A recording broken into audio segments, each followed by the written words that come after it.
Dubai.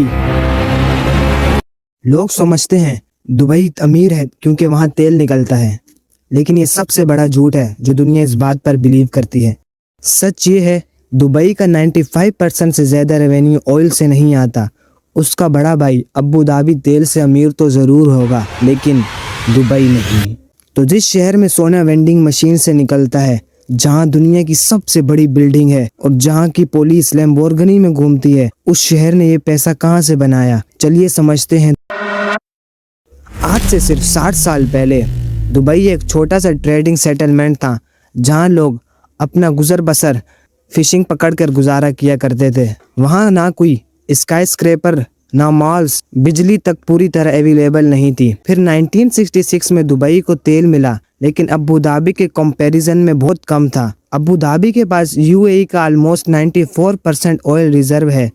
यहाँ आता है दुबई की कहानी का सबसे इम्पोर्टेंट कैरेक्टर, शेख राशिद बिन सईद अल मखदूम, जो 1958 से दुबई के रूलर थे। उनका विजन सिंपल था, तेल खत्म हो जाएगा, लेकिन अगर हमने सही इंफ्रास्ट्रक्चर बना लिया तो ट्रेड कभी खत्म नहीं होगा। जब दूसरे ऑयल रिच कंट्रीज पैसा कंट्रीब्यूशन में लगा रहे थे, शेख रशीद ने अपना पैसा इंफ्रास्ट्रक्चर में इन्वेस्ट किया। यही डिसीजन दुबई की पूरी फ्यूचर इकोनॉमी की बुनियाद बना।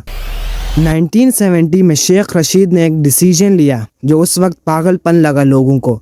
दुबई दुनिया का सबसे बड़ा मैन मेड पोर्ट बनाएगा, जेबल अली पोर्ट। इसकी कॉस्ट थी $860 मिलियन, जो दुबई का टोटल गवर्नमेंट रेवेन्यू से कई गुना ज्यादा था। लोग पूछते थे इतना बड़ा पोर्ट किस लिए? शेख रशीद का जवाब था, अगर हम पोर्ट बनाएंगे तो ट्रेड खुद आ जाएगा। 1979 में पोर्ट कंप्लीट हुआ और ये आज भी दुनिया का सबसे बड़ा मैन मेड हार्बर है। 1985 में दुबई की नेशनली एयरलाइन गुल्फ एयर ने दुबई के लिए फ्लाइट्स कम कर दी, अनप्रॉफिटेबल मानकर। शेख मोहम्मद बिन राशिद ने डिसाइड किया दुबई अपनी खुद की एयरलाइंस बनाएगा। नाम रखा गया इमिरेट्स। स्टार्टिंग बजट सिर्फ $10 मिलियन। आज इमिरेट्स दुनिया की सबसे बड़ी इंटरनेशनल एयरलाइन में से एक। दुबई की जियोग्राफी देखेंगे तो वो यूरोप, एशिया और अफ्रीका के एग्जैक्ट सेंटर में है। 8 आवर की फ्लाइट रेंज में दुनिया की almost second third population cover हो जाती है। शेख मोहम्मद ने इस जियोग्राफी को दुबई का ग्लोबल कनेक्शन हब बनाने में यूज किया।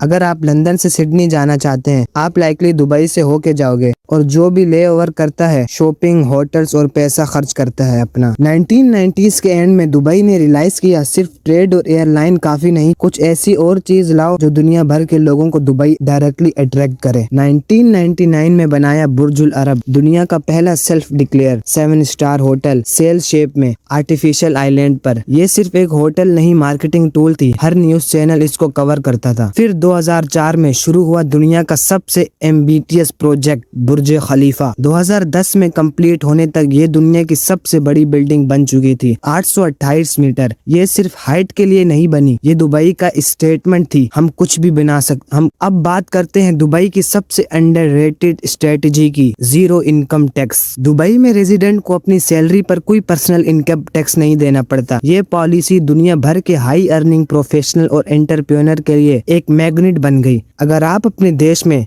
30 से 40% टैक्स दे रहे हो और दुबई ऑफर करे 0% tax with world class infrastructure, बहुत से लोग मूव करना चूज करेंगे। यही हुआ, लाखों स्किल्ड प्रोफेशनल और वेल्थी फैमिलीज ने दुबई को अपना बेस बनाया, जिससे पूरा इकोनॉमिक साइकिल और मजबूत हो। ये मॉडल इतना सक्सेसफुल रहा कि 2018 तक दुबई की जीडीपी में ऑयल और गैस का कंट्रीब्यूशन 1% से भी कम रह गया। एक शहर जो दुनिया भर में ऑयल मनी के लिए जाना जाता है, वहाँ एक्चुअली ऑयल से ऑलमोस्ट कुछ भी रेवेन्यू नहीं आता। कहानी हमेशा स्मूथ नहीं रही। 2008 फाइनेंशियल क्राइसिस ने दुबई को बुरा हिट किया। रियल एस्टेट क्रैश हो गया, प्रॉपर्टी प्राइसेस 50% तक गिर गई और दुबई वर्ल्ड अपना डेब्ट रिपे करने में स्ट्रगल करने लगा।